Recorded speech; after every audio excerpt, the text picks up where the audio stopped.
Tina asks, how do I speed up the process of change? This is a great question. Always be clear on what you want. In other words, if you set a goal, never let yourself reach a goal without setting the next one. This way you always keep stepping into the consistent growth in your life. This keeps life fun, exciting, valuable, and it precipitates the ability for your mind to keep staying in a growth process continually, which is a pretty great thing. Another way to speed up the process of change is to notice if you're resisting things and stop resisting. Just acknowledge whatever it is that you have to do and step into it to the best of your ability.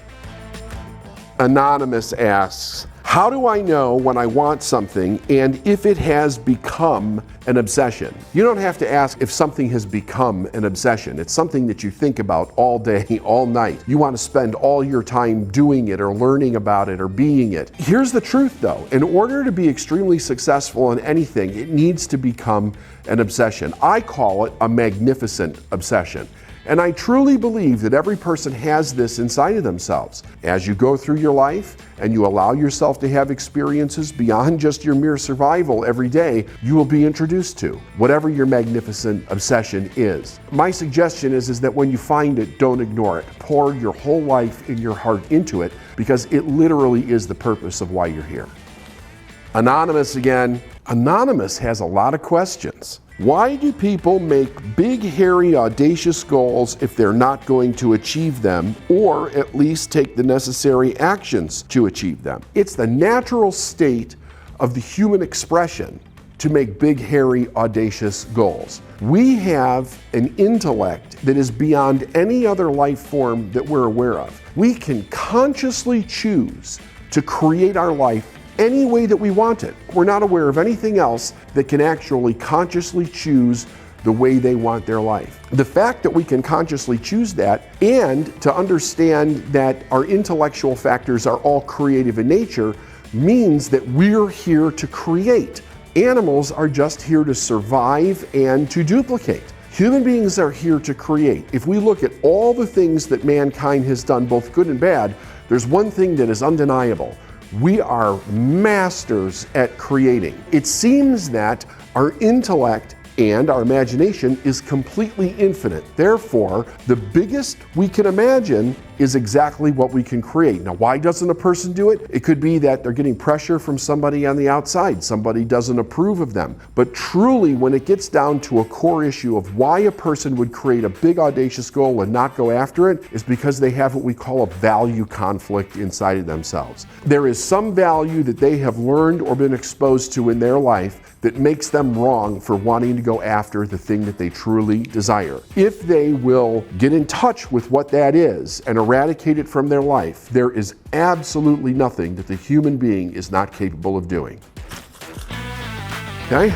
Anonymous again. Is there a reason to keep your business at a certain point? Could there be a possible sweet spot that you shouldn't grow past? And the answer to that would be no. Everything is in a constant state of change. Your business may have a sweet spot right now, but I guarantee you in a week, a month, a year, 5 years, things are going to change that you will have to adapt to. The problem with a sweet spot is that a person gets into it and it starts to feel comfortable. They get very used to the comfortable feeling and they don't start to notice the changes that are happening that they should be adapting to in their business so that they don't run into a place where it's too late for them to change or they have to play catch up or now they're in some kind of a backward slide because they have not progressed with their business. It's perfectly fine to enjoy your business, to love it, to enjoy where you are in your business, but every business owner needs to adapt and adopt to the idea that life is about constant change.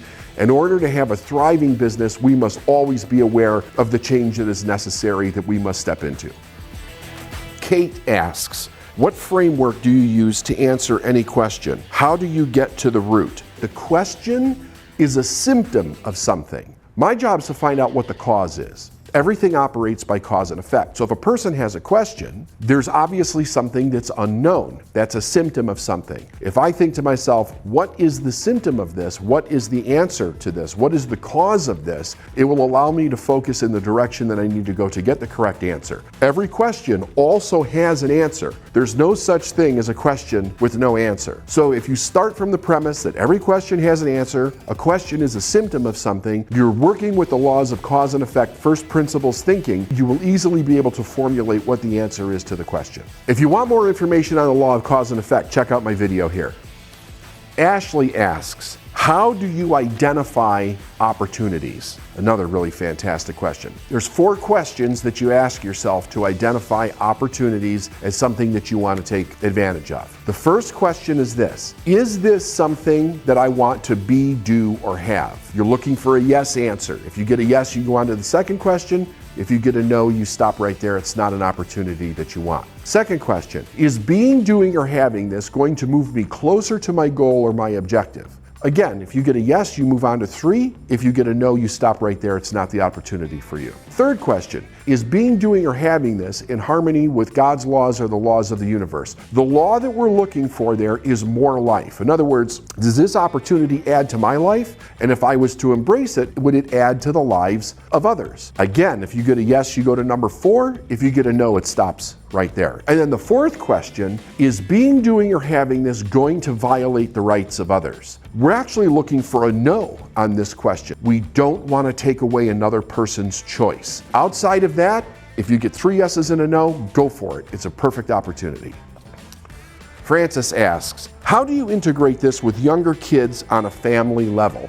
You have to be it first. It's not so much about telling children so much about this as it is causing questions in their mind about what it is that you're doing. As you model this behavior in your life, it's going to cause questions in the children's mind, which then it's appropriate to give really good answers to. But what you're really doing is you're teaching kids how to do a couple of very basic things that are critical. Number 1, teach them how to accept full responsibility for themselves. If a child learns responsibility, they always keep their power. Number 2, teach them how to make decisions based on cause and effect, but don't make the decision for them. Keep them working with decisions that are age appropriate, but cause and effect. Basically, it's this. You present a scenario. Here's a decision to make. Each decision is going to have a consequence. Which consequence do they want and which consequence do they not want? So they understand the process of how to think through a decision. And it helps them own the responsibility for their choice. If they do make a mistake, they learn from the mistake and they learn how to own it so that they can make a better decision next time. And it's a great self-esteem builder at the same time. That's the last one. That's it. Yep. Thanks everyone for watching. Please leave any questions that you have below and we will be sure to answer them.